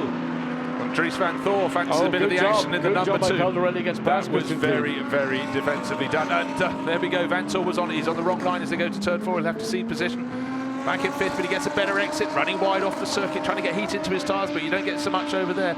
Number 14, Lexus holding on to 4th, but only just. They dive down into turn 5. Van Thor had a look, showed his intent, and all along behind they've got another shot horse looking to get in on the action. But the big question to be, 11th place was the position listed for Raffaele Marciello. That's the position the car came in from, but last lap he was the fastest driver of all in this race. He's got to get himself uncorked. Dries van Thor going to give Christian Klein a good old workout on the best he possibly can. Up the hill now, up through this very quick 120 miles an hour, 195 kilometers per hour S's. But the battle for the lead is getting closer. You can see there's barely anything between the lead Lamborghini and the second place Audi. 3 words at the top of the screen: pit window open. Who's taking advantage of that? Nico Bastian leading the race. Dries van Thor, what a pass into turn 12. Outstanding overtake. Just caught Christian Klein completely unawares. But this battle, Christopher Mies running second now to Christian Engelhardt, and Christopher Mies was the driver, was in this car and had the incident this morning. He has had no ill effects whatsoever. He's closed the gap down between the lead Lamborghini and the second place Audi, compared to what we saw when they had the incumbents behind the wheel, Mirko Bortolotti and Alex Riveros. Certainly did. So Nico Bastian continues to lead this race. Simon Gachet, who spun down, went wide at the first corner on the opening lap, is in second place. But the real leader is driver in the orange and green Lamborghini 63, Christian Engelhardt. Christian Mies all over the back of him, looking through Christopher's windscreen to see what Engelhardt is getting up to. But what he's not getting up to is escaping. It's very tight at the top, and again into the midsection, turn 3 parts of the Mercedes arena. You can see how hard Engelhardt is having to work, because all over his tail now is Christopher Mies. But the driver setting fastest lap of the race, Raffaele Marciello, was 11th. He's just gained 2 positions on the last lap, up to 9th. Needs to get up to 6th for points. He will get one more because Bastian has yet to... no, Bastian will pit and come out ahead. Simon Gachet will pit and come out behind. So there's one more point, one more position, a freebie for the number 88 Mercedes, and thereafter it'll be just down to what Marciello can do. He's set new lap records pretty much every lap he's been behind the wheel. 155.988 is his best lap in race conditions, and that compared to qualifying is a little over a second away from where they were. Dries van Thor has got a hand to play in this game as well, but he's in the number 2 Audi. The number 1 Audi is the one in second place. You can see it chasing Christian Engelhardt. Engelhardt seems to have settled down. The gap between them about half a second, with the car limping slowly into pits. Of course, it's the one that hasn't made the pit stop yet, or one of the 2. It's Nico Bastian, the shortest German driver, being replaced by the driver who's 20 today, the much taller British figure of Jack Manchester. How they share a car without moving the seats, I do not know. Jack's obviously happy to drive with his knees right up around his chin. Simon Gachet in the Sansalot Racing Audi is coming in. We'll see where they slot back into the mix. The Nico Bastian Jack Manchester car could be as high as 4th place, where they're running in the first half of the race. Could be even higher. Depends how good those last few laps were from Nico Bastian. But certainly here is the lead battle coming into the background. In fact, he could almost get out ahead of them. No, not quite. Of course, it's much longer to the pit lane exit. So the 2 lead cars are coming through. Jack Manchester is going to slot into 3rd position ahead of Andrea Caldarelli. In the meantime, fastest race lap has now been to Dries van Thor, 155.688. Best overall first and second sector. Stunning lap altogether. And that car currently number 2, Audi in 6th place. Wow, that is one heck of a lap. So out into 3rd position goes Jack Manchester on his 20th birthday. Was being quite cautious when he left the pits. He's got Caldarelli behind him, and I think, unfortunately for Manchester, there will be a place change. But if he can pick up a podium result, top for a 3rd position this race, it would be an astounding performance. But Nico Bastian, what a great performance. But as you can see, that 90 Mercedes has got company, very, very close company indeed, with Andrea Caldarelli all over his tail. So it's Kelvin van der Linde in the Audi, and that's not going to be an easy pass for Raffaele Marciello. Van der Linde's been one of the drivers who really has, I think, starred in the Audi so far this season. And down the hill, Marciello isn't close enough to even think about a pass, but it's all about momentum. You don't necessarily always run under the rear wing of the car that you're chasing, because that just means you're going to run at their pace. So if you can focus on the battle that's just directly ahead with Christian Klein and Kelvin van der Linde as we go up the hill, and a pass almost from Nico Bastian, not quite able to get it done, but up the inside. He tried to fight back. Caldarelli just gone past him. Unfortunately, car 37 is off track and has stopped at turn 12. So third place, fourth place, fifth That's place, very tight indeed. Another change of position. Ahead of Bastian. So out of Manchester, Manchester's taken it over. So Dries van Toor up into fourth place. And said he could have a role to play in this race, but certainly for the two teams at the top, Grasser Racing Team and the team that's hoping to pick off its 6th consecutive team's title here for Team WRT. They should be smiling. Both got 2 cars in the top 4. I mean, the way they said races ebb and flow, the #1 car currently in second place in a point scoring position. Car 88 still running in 8th position now that all the pit stops have been washed through. So 2 positions away from getting a single point. And Kelvin van der Linde will be a mighty difficult task. He certainly will, and for Raffaele Marcello... Marcello goes wide into turn 1, gets onto the gravel, he just caught the yellow nose of the Mercedes running wide, so that was probably an attempt to overtake the Audi and so on, all wrong. So any possibility of that car getting into the points at all has now been completely, because it's now back behind the... So there we are, that's Adam Christodoulou who's moved past in the red Mercedes, background of the shot, and it was wide at turn 1 for Raffaele Marcello, trying something, it didn't go right, he lost position, he lost a lot of ground, and he lost probably a point, chance of points. Indeed, well, it's going to make his challenge to get any further up the field even more difficult. Adam Christodoulou in the 87 has managed to slip through, and that was, I think, Raffaele Marcello doing all he could to find a way past Kelvin van der Linde in the 66 Audi, down into turn 1. It's the obvious place on the racetrack to make your pass, but if you get it wrong, then the gravel trap is waiting there, arms welcoming you into it. Now Christian Engelhardt starting to stretch clear in the lead of the race. Third place, Andrea Cordarelli in this car, the number 19 Lamborghini, and he's starting to drop Dries van Toor. Dries had a bit of a wide ride a couple of corners ago, then falling back. There's Dries in the background with a shot. Oh, actually quite a lot closer now. He's had a better middle sector. Fifth place, Jack Manchester. He lost ground on the last lap. He's got Christian Klein coming towards him in the Lexus, but at the moment, clear track for Jack Manchester, both fore and aft. This is the fourth place, Dries van Toor. He's not finished, he wants a podium. I mean, Dries van Toor just showing real skill, real pace, coming from further down through the field, closing up to the back of Andrea Caldarelli, coming down pit straight. Same power unit in these 2 cars, Lamborghini and Audi are part of the VW. Audi were a global platform, so it goes the long way looking to think about cutting back, but just getting, what Dries van Toor is doing is ultimately looking for position, not for turn 2, not even for turn 3, principally for the exit of turn 4, to think about making a maneuver down into turn 5, getting closer and closer to the back of the Lamborghini, but probably not close enough to make anything work on this lap into turn 5. So as they stand, if the race stopped now, Alex Riberas and Chris Vermees, they're second on the track. 86 points, that will give them a 10-point lead. Raffaele Marcello and Michael Meadows will stay back, they move back into second place, and Mirko Bortolotti and Christian Engelhardt into third. That's how they were before the start of the race, but before the start of the race, Riberas and Mees, Marcello and Meadows were equal on points. This hasn't been a great run for the number 88 Mercedes. There it is, yellow Mercedes. It's just gained a position, got past Adam Christodoulou. I don't know if that was a give or not, but they are teammates after all. So hunting down a point, but not in them yet. Certainly it's been disappointed for Marcello and Meadows in that 88 ASP Mercedes. Christian Engelhardt able to comfortably hold off Christopher Mees, but this battle for third place is going to be a more a tougher battle, let's say, for Andrea Caldarelli, with Dries van Toor clearly the quicker of the 2 cars, but of course once again getting caught behind, then all that pace that you have. Look down the inside, and that was Christopher Haas making Robert a move. Fien's not about to let that one go easily. You look at his career record, he doesn't have a habit of giving places away. I think we can say that very safely. But actually 2 of the quicker drivers in the Audis down towards the tail. They're behind the second of the Lexuses. That's the one with Marcus Paltler, the Finnish driver, on board. 11th, 12th, 13th. But I think some overtaking to come. Leading the race by 1.1 seconds. The gap has actually come down slightly. Christopher Mees starting to close in second. And just look at Dries van Toor also starting to close in on the rear of the Lamborghini. Not really sufficiently close to think about moving down the inside. Stays out on the left to give himself the better opportunity on the exit as the Lambo runs wide, but manages just to get back in on time to shut that particular door.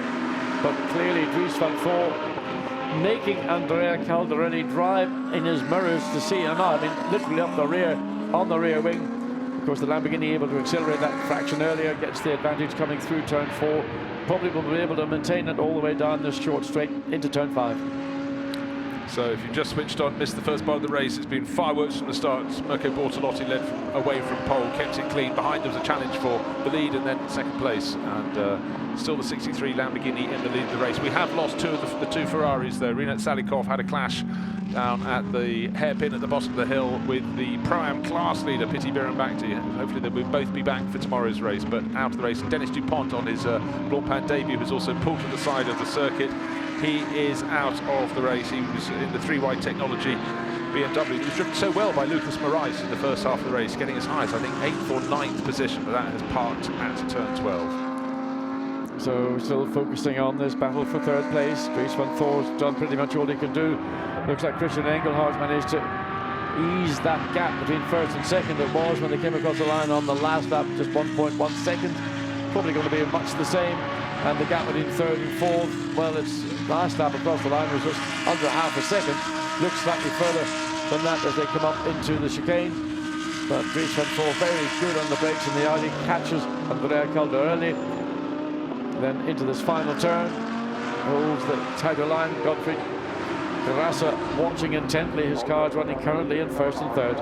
First and third be a very, very good points haul. Give them, gives them a chance to edge slightly closer in the team's title race. They're not there in third position, but that's between Acker ASP and the team that's leading Team WRT on the team's championship. But right now, let's focus on the simple lead for the race in this Lamborghini Audi lead battle, and the Lamborghini battle that we're looking here with an Audi over third place as well, and Andrea Caldarelli holding off Dries van Thor, but Dries taking more and more radical lines in his attempt to upset him into turn 4. He'll take a different line. There is the race leader, Christian Engelhardt, tucked in behind, but about 1.5 seconds behind, not making any progress now. Christopher Beast, there is the battle for third place. Caldarelli right on his tail, Dries van Thor. That is much, much spicier. I mean, the reality is the first 4 cars are all running identical engine. I thought we just had a place change. In fact, we have. Jack Manchester has dropped back down 3 positions. He's let the Lexus come through, Christian Clean. He's got Kelvin van der Linde, and now Raffaele Marcello 1 position away from the points. No, 2 positions. Yeah, 1 position away from the points, up to 7th place. He's hunting down van der Linde all over again. Crossing everything in the pit lane to get this 88 Mercedes to get it into the point scoring, even if they get just 1 point.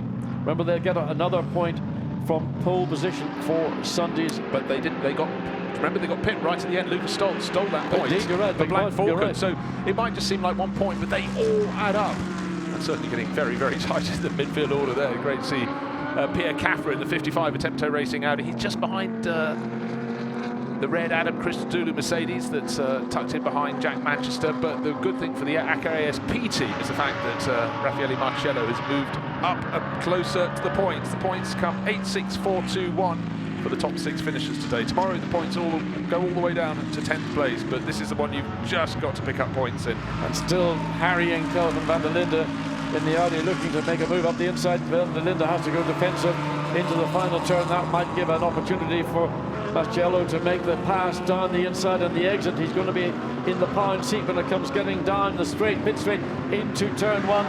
Van der Linde closing the 2 cars, almost door handle as they come down pit straight. He'd already made the move. He was 0.011 of a second, 11 thousandths of a second ahead on the start-finish line, but importantly, he had the position for the first corner. He's run a little bit wide, should be able to squeeze back over. So, place gain, well done. Van der Linde will be fighting back, but that was super positive. Don't forget, was it 2 laps ago, John? Yeah, but Marcello lost all the ground. He caught them back up, and he's made that move very well done. That all came from a poor exit out of the chicane for Kelvin van der Linde. That gave the opportunity back to Raffaele Marcello to use his car to position it, and ultimately in turn 16 had the optimum exit line, got on the throttle earlier, side by side, and then controlled the entry into turn 1. It's getting quite interesting down towards the tail of the field. We've got various drivers moving up after the early incidents. Christopher Haas is picking up positions. He was 13th. I think he's just gone up to 12th. He's got Franks right with him as well. Jack Manchester falling back down the order a little bit now. Can't match the pace. These drivers have been racing GT3 cars for years. This is his first season since racing Radicals, and only his second full season of racing, so doing a good job. But when the pros start coming through, they get through.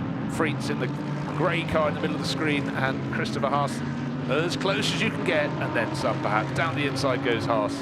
He's had a very good end to his season. I mean, he didn't have a lot of room. He couldn't go any further to the right, so he had to take the line he was on, but he got the track position again through the exit of turn 4 and put himself ahead of Robin Fiends. And Jack Manchester in the 90 Mercedes. What's quite remarkable is the huge gap back from that third place battle. Cordarelli, there he is in the bright green, number 19 Lamborghini, in behind Dries Van Tor. Then it was 9 and a bit seconds back to Christopher Klein, who again is actually just keeping that car in a very strong position. 5th place overall, should just about, well, in a few more seconds come into the background of the shot. In fact, maybe not. This duo going down towards the first turn and just coming through the final turn now and accelerating the start-finish line is the Lexus in 5th place. Christian Klein. It's got Raffaele Marciello a second down on him. Now up into the points in 6th place. So this battle, we've got a battle for 1st and 2nd positions, a battle for 3rd and 4th again. Dries Van Tor using all the racetrack and some of the grass on the inside of turn 3, looking yet again on the exit of 4 to put himself sufficiently close to the rear of the Lamborghini as we wait to see whether Caldarelli will have to be defensive in the entry into turn 5. He doesn't feel the need. Now coming down the short little bit between 5 and 6, and here the run down the hill. But again, as I say, between the Audis and the Lamborghinis, identical power units, so there's no gain or loss there. It's just the cars aerodynamically are slightly different, and the other is the construction methods. And all of this battling between the 3rd place fighters, Cordarelli and Van Tor, is music to the ears of Christopher Mies in 2nd place overall, being enjoyed from the pit lane by Will Stevens. His car is in 2nd, 4th place. There it is, the number 2 Audi, and he's enjoying the battle. But this is great news for Christopher Mies, running 2nd, not able to challenge the race leader, 1.3 seconds away from Christian Engelhardt.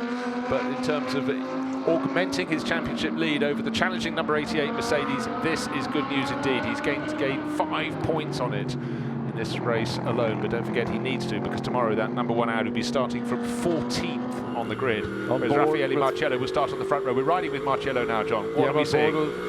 Down through turn 12, down the hill through the flat-out kink at 13. Gap between the Mercedes and the Lamborghini when they came across the line the last time was just a second. But now he comes through the chicane, the gap's probably not much different. It's going to be here in the final turn that if Marciello can make any improvement. The Lexus has come alive this weekend. I mean, it's struggled on Friday. On the inside, Dries Van Tor pushes. Oh, now that was clumsy. Caldarelli either wasn't using his mirrors or chose to ignore. Didn't need to make that contact. The Audi was clearly alongside. You could see the reaction from the team, the Grasser Racing team. They're disappointed in it. Well, all this could actually, if they carry on like this, suddenly become very good news for Raffaele Marciello, and very, very bad news indeed for the number 1 Audi crew. They're running 2nd in the race. Is the rear wing on the Audi damaged? I thought it looked like there's a bit of a movement, a wobble on it, but Caldarelli not at all impressed with that move by Dries Van Tor. And I think his, to put it bluntly, his dander is up. I think so too. Warning flag, black and white warning flag. Let's take a look at the okay. He's late. It's a late move, but by the time they get into the corner, they're just about wheel to wheel. In fact, he's ahead. Caldarelli, in fairness, had begun his turn in, and Dries Van Tor had no option. He was just going to go straight. So the contact occurred. I think they may feel that was. Initially, my reaction was that Caldarelli was at fault, but he had committed to turning in.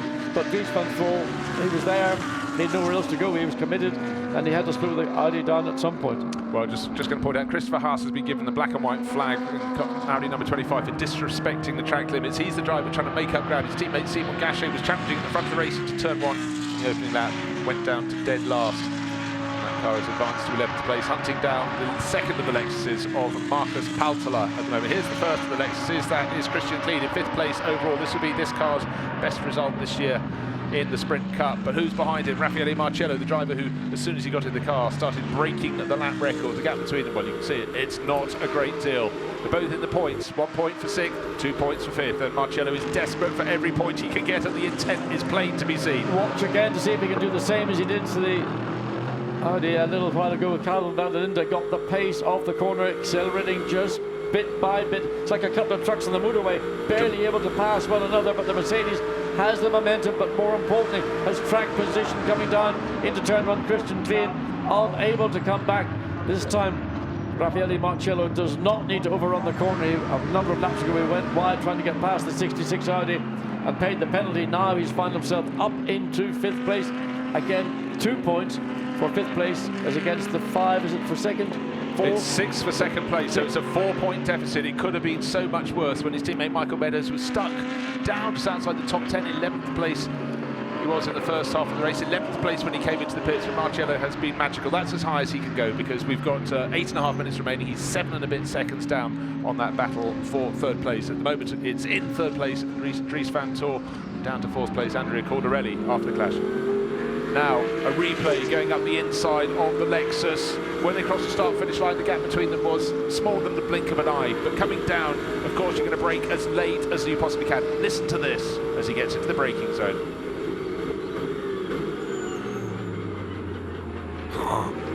Well, I mean, he's using engine braking, brakes to brake. I mean, there wasn't a lot left in the tank in terms of getting the Mercedes slowed down. The key for that overtake was, again, the exit of turn 16, but ultimately having track position, being on the right-hand side of the track, being fairly and squarely alongside, and then finally ahead of the Lexus.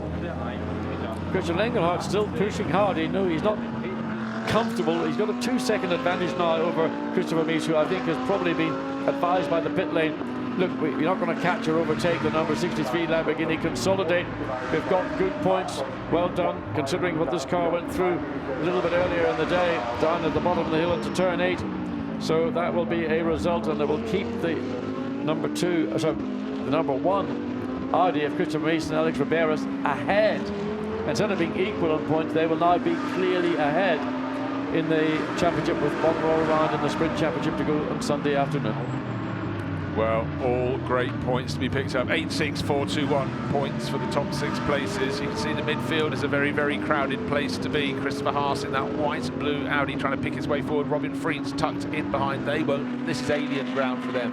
They're in 11th and 12th positions. Good reason for particularly the Haas car to be down towards midfield, because it went to the tail of the grid.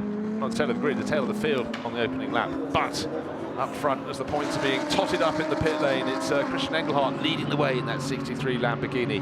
2.5 seconds clear, because Christopher Mies, taking it gently, doesn't have to push too hard. He's got a 4 and a bit second advantage over his own teammate, Dries van Tor. Yeah, you can be sure that there will be instructions that if Van Tor's getting close, he's not going to be getting past, because all the points that the number 1 Audi crew can score are absolutely essential to build this championship lead going into tomorrow, the final round of the 2018 Sprint Cup.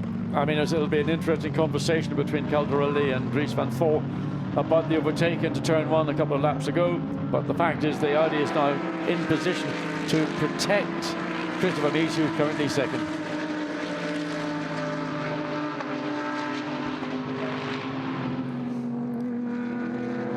So Christian Engelhardt 2.5 seconds ahead on lap 26, with just over 5 3/4 minutes of this race to go.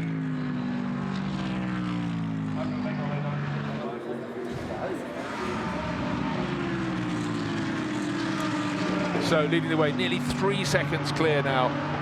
Christian Engelhardt looks like he's got this under control. Christopher Mies taking it easy in second place, doesn't need to push too hard. He's done the work, built on the start by his teammate Alex Riberas. They're the championship leaders, the Spaniard and the German, just showing this cosmopolitan mix.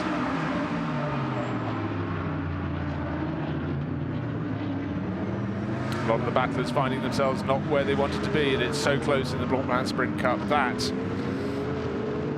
you cannot make a slip at. Raffaele Marcello recovered from one that just when it looked so he's going to try to pick up some points, was going to throw them all away, but he didn't. He's managed to gain 3 more positions since then. He's in 5th place, but he's 9 seconds down. So here we are, the Sprint Cup overall at the moment as they stand. Riberas and Mies, the number 1 Audi, will finish with 86 points if they cross the line. The gap is coming down, and is now down to 7.5 points over Marcello and Meadows as Marcello continues to advance. I don't think there's going to be any further moves. Bortolotti and Engelhardt will end the day 3rd overall as they started it, but they will of course have gained because they're leading the race on the 2 rival teams of Riberas and Maurice in the number 1 Audi, and Marcello and Meadows in the black and yellow Mercedes number 88. Dries van Tor will move up to 4th place overall, looking very good indeed in that 3rd place on the track at the moment. Certainly very, very aggressive in his passing, and he made it stick to go past the 19 Lamborghini of Cordarelli.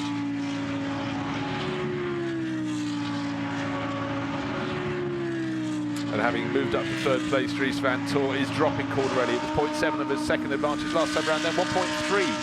And just crossed the start-finish line up to towards the end of another lap goes Dries van Tor. He's 3 and a bit seconds down on his teammate Christian Mies. There's Mies coming out of the final corner, the 16th turn of the lap, but it looks so the gap to the leader has gone out even more. 3 seconds clear now, Christian Engelhardt in the 63 Lamborghinis. They're the top 4. In 5th place in the background is Raffaele Marciello. He will not catch them with 3.5 minutes remaining in this race.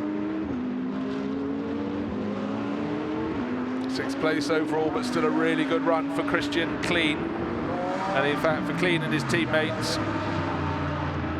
Albert Costa, that will be equal their best result of the year, which they picked up in the first of the 2 races, the Hungaroring last time out.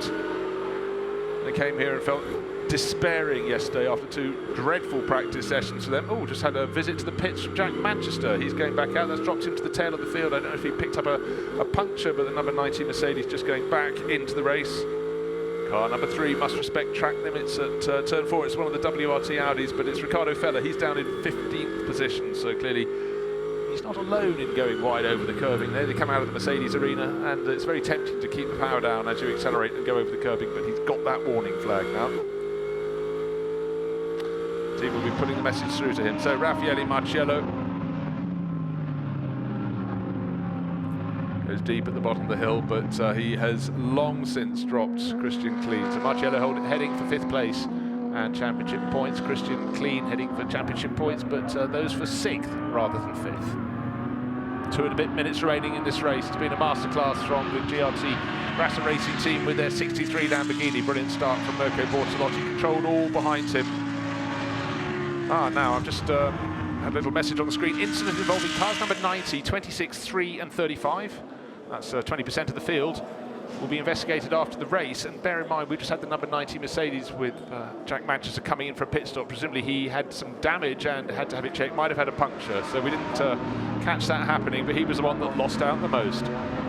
Ricardo Feller in number 3, 26, being driven at the moment by Markus Winkelhock, and 35 with Alexei Korniev, so clearly they came together at some point. 1.5 minutes remaining in this, the first of 2 races here at the Nurburgring. Christian Engelhardt sitting on a 3-second advantage as he goes on to the final lap. Turning through the Mercedes arena, Christopher Mies in 2nd place, Dries van Tor in 3rd. So there are the first 2.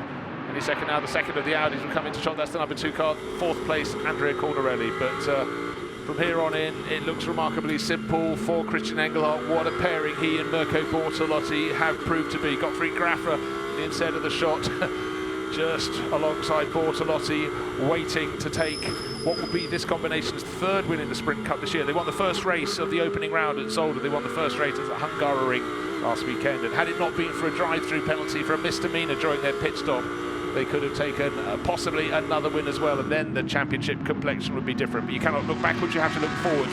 And all they have to do, they knew this to come here, was to take at least the first race win and see where they'd be in the second race, and they've done precisely that. Well, they haven't yet, but they will do in the final sector of the lap. Turn 12 for the last time at racing speed. Gottfried, come on, practice your smiling. I think you'll have good reason to do so.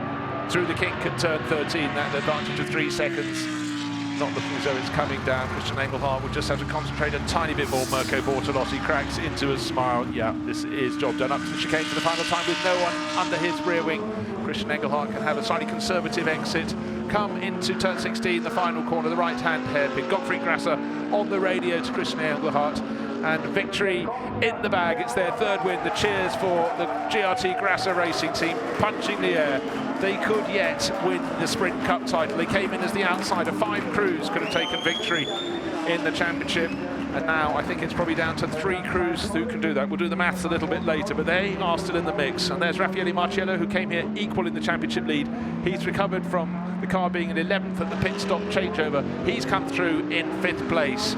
So it's going to be tight for tomorrow, but the top 3 runners are still in the battle. And look how the field is almost nose to tail as it completes the final lap. 29 laps completed. We had the period behind the safety car, or we would have had more, but advantage the GRT Grasser Racing team. And smiles around Ezekiel Perez-Copang. Well, his car, the number 19 car, could have been on the podium, but when Dries van Tor battered his way up the inside of Ezekiel's teammate Andrea Cordarelli, it meant that the 19 car would end up in 4th overall. So a race of considerable interest and a little incident as well, but it was the 63 Lamborghini crew that can afford the joy of a slow cruising in lap up the atmosphere, savour the victory. And for Christian Engelhardt, it's an afternoon that has gone very, very well indeed for him. And for his teammate Mirko Bortolotti, started from pole position, had to be favourites to win this race, but it was all a case of keeping it clean and tidy and keeping in front through the first corner, the first sequence of corners through the Mercedes arena. And they did just that. Bortolotti then handed the car over to Christian Engelhardt, and all went right for the 63 Lamborghini crew. So that's 3 wins at 3 different circuits in the 2018 Sprint Cup. It means they didn't take wins at 2 of the circuits, which was Brands Hatch and indeed at Misano, where both wins went to the #1 Audi. But here at the Nurburgring, the plaudits, the points, go the way of the 63 Lamborghini crew. Second place, just to reiterate, 2.9 seconds down at the end. Christopher Mies, building on the work done by his teammate Alex Riberas, came here as the championship leaders. Dries Van Tor and Will Stevens come away with the points for 3rd place overall.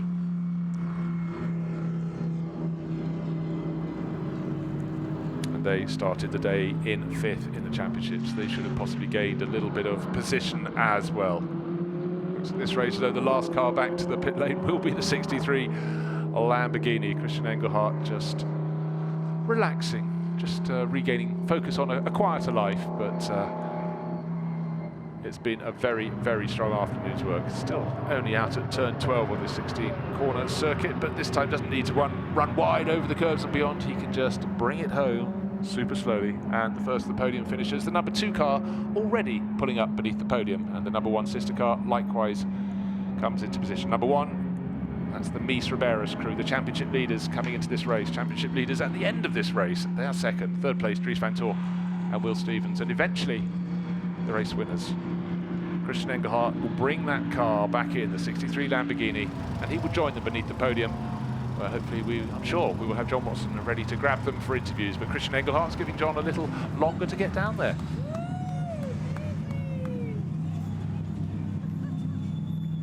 Christopher Mies in the green helmet, shaking the hand of Mirko Bortolotti. Alex Riberas with the beard, running in saying, "Well done, my teammate, my friend," because they are still leading the championship. Mirko Bortolotti, ever the gentleman down there, and just waiting for Dries Van Tor to take his helmet off. Slippery, eh? I love these little comments, these asides you get from the drivers. They're talking about how it must have been down into turn 1 on the opening lap. Of course, they couldn't afford to get things wrong. You go sideways. It's crazy. But that's tricky in that corner. Yeah. Because then for the next one. One time I was really close to hit the Dries Van Tor looking bubbly. They left a gap for the winning car to come in. That's Mirko Bortolotti's car, and he's going to haul his teammate Christian Engelhardt out. So for Christian, a win on home ground. There we are, the fist pump. He's very, very happy with that. Kept his cool, kept his calm, kept the lead.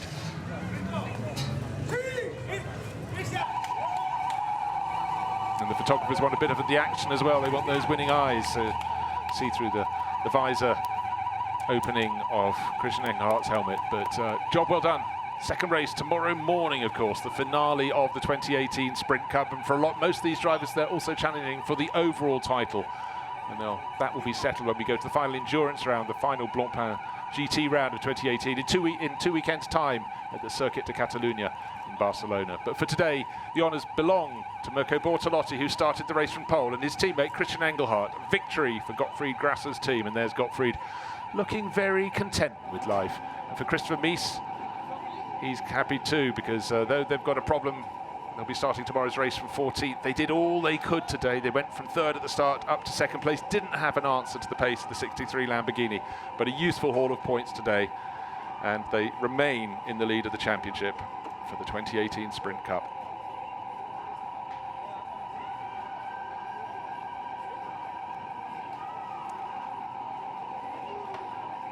Klaxons continue to go off, but let's go down into the winners area, because John Watson has got there and he's talking to our winners, Mirko Bortolotti and Christian Engelhardt. Mirko, I suppose you could describe your drive today as a beautiful drive, and everything went perfectly. Yes, I had a good quali first of all. So we managed to get an extra point this morning with a pole position for race 1. I had a great start. It was quite tricky in turn 1 because you never know where to brake actually, because it's quite slippery and offline. So I managed to get it quite okay, but I went a little bit further than I expected, but I managed to keep my position, and after that I just tried to go my pace, defend my position as much as I could. And it was a great first stint, great race from the whole team, and I'm super happy to be back on the top step. And huge thanks everyone. Perfect day for us. Okay. Christian, you got the car in the lead, but it wasn't really a walk on the park to the flag, was it? No, definitely not. Of course, it's always good when you get the car in first position. Mirko did an awesome job in qualifying already this morning. But it was quite tight with the safety car. We didn't have a big lead, and we also didn't have the pace to pull a gap. So, I got in the car and I immediately had Mies behind. So it wasn't easy pushing all the way to the flag. At the end, I could go away a little bit, but I think it was not easy today. We're proud for the whole team. Well, the number 1 car in second place was a wreck this morning. Do you ever imagine it would be chasing you to the flag? Actually, I'm happy they could rebuild the car this quick. It's always really bad when you have a brake failure. I think the worst thing that can happen to a race driver. Happy that Christopher's fine and that they could race. Good job. Very gentlemanly comments there from Christian Engelhardt. You don't want to lose your championship rivals, and they didn't. And clearly they finished in second place, so that was a really important result for Alex Riberas and for Christopher Mies in that number 1 Audi. Drivers being encouraged to go up towards the podium, taking their time, and quite happily so, but busy down there. So we're looking forward to an interview now with our second place crew, Christopher Mies and the driver who started, Alex Riberas. Alex, you had to jump into a car that earlier this morning was a wreck. What were your emotions? Well, first of all, my main emotion was being extremely grateful, because the guys did such a phenomenal job. I think WRT is the only team in the paddock that could have done what they did this morning, repairing the car completely.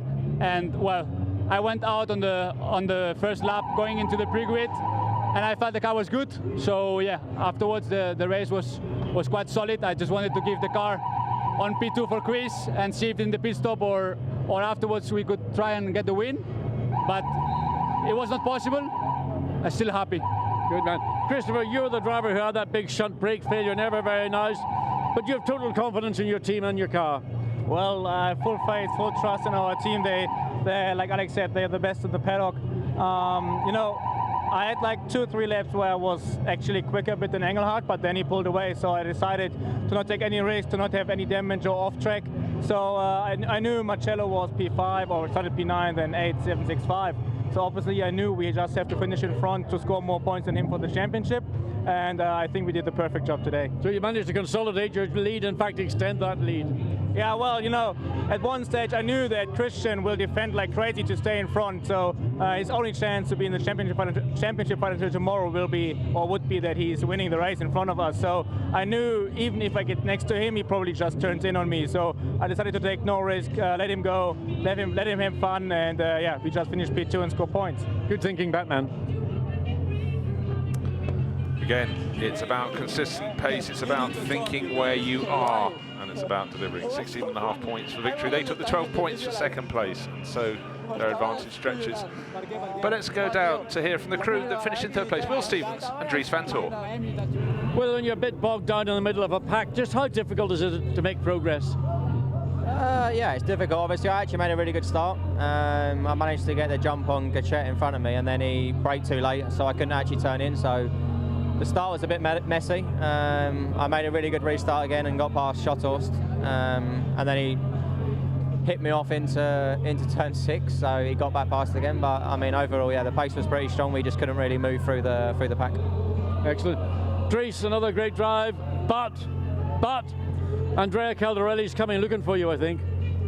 I mean, that's not my problem, but yeah, I mean, after the pit stop, the guys at the WRT did a mega pit stop again for us, so big thanks to them. And Yeah, then after that I was behind Andre. It was like really close coming out of the pit lane, and then we got quite quickly past the Lexus and past the Mercedes, and then I was stuck behind him for like 6 laps, and I made a mistake in the last corner. I said, yeah, now I have to try, otherwise I will be finished before. So I tried, and it's difficult to overtake with these cars, so you have to brake late, and you have to make sure you're next to him. And looking at my car, I think I was next to him. Maybe he didn't expect me. He didn't look in the mirror. Maybe it was maybe a bit far, but I think I was next to him before we went in the corner, or in the corner when he wanted to turn in. So some people will say yes, some people will say no, but at the end the stewards decided that they don't give a penalty for it. So for me, it's a clean pass, and I'm happy with P3. Thing is, say less about it and just move on. John Watson giving life class there to Dries van Tor, who will be lapping all of that up. He hunted him down. So here, after 29 laps, victory to the 63 Lamborghini team. Mirko Bortolotti, Christian Engelhardt, Alex Riberas and Christopher Mies. Really important race for their championship. They knew they couldn't take the lead, so they stayed in second place and gathered the points for that to just under 3 seconds down. Will Stevens, their teammate, and Dries van Tor in the number 2 Audi coming home third after getting past the Ezekiel Perez Compact, Andrea Cordarelli Lamborghini. But the driver who made the moves was Raffaele Marcello, took over in 11th place and moved up to 5th place to take the points that go with that. Very important indeed, because they came here equal on points with the championship leaders, and they took the points that went with that 5th place. So they stay in the hunt. 3 of the drivers didn't make it to the finish. The Rice and DuPont BMW among them, and the 2 Ferraris clattering into each other down at the hairpin at the bottom of the hill. So there we have it, a 6-point advantage for the crew that finished in second place. Alex Riberas and Christopher Mies, Raffaele Marcello and Michael Meadows. Marcello's fight keeping them just 6 points behind. It could have been a whole lot worse when they're out of the points. And Mirko Bortolotti and Christian Engelhardt, their victory closes their gap to the top of the championship. They've got a mountain to climb tomorrow, 11 points down, and there are 16.5 points for victory. So they've got to really hope they win. They've got to win, haven't they, to keep themselves into the championship reckoning at the final round. But as the drivers come onto the podium, Will Stevens, the first one out, 3rd place in that number 2 Audi. He'll be followed, in fact, Dries van Tor has beaten him onto the podium. And Alex Riberas and Christopher Mies, the championship leaders with an enhanced lead, come out after that 2nd place onto the podium.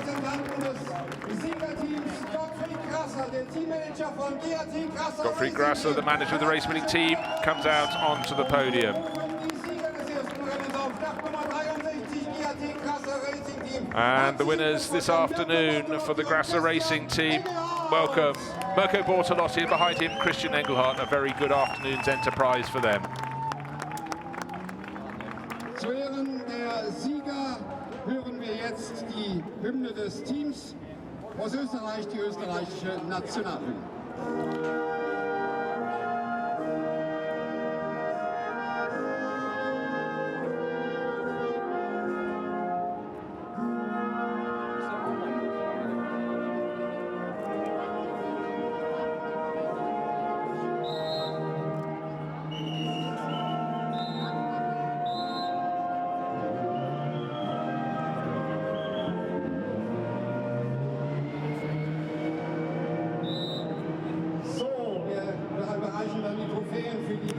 So the national anthem of the winning team. Caps back on the podium, the Pirelli caps, and out come the presentations. So the trophy for 3rd place to Dries van Tor and Will Stevens.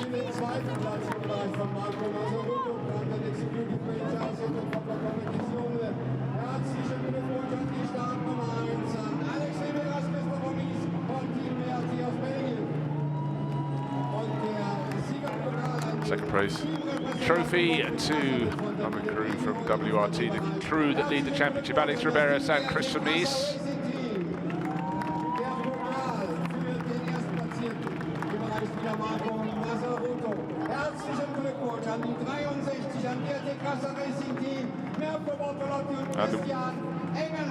And the winning crew get the giant trophies for victory.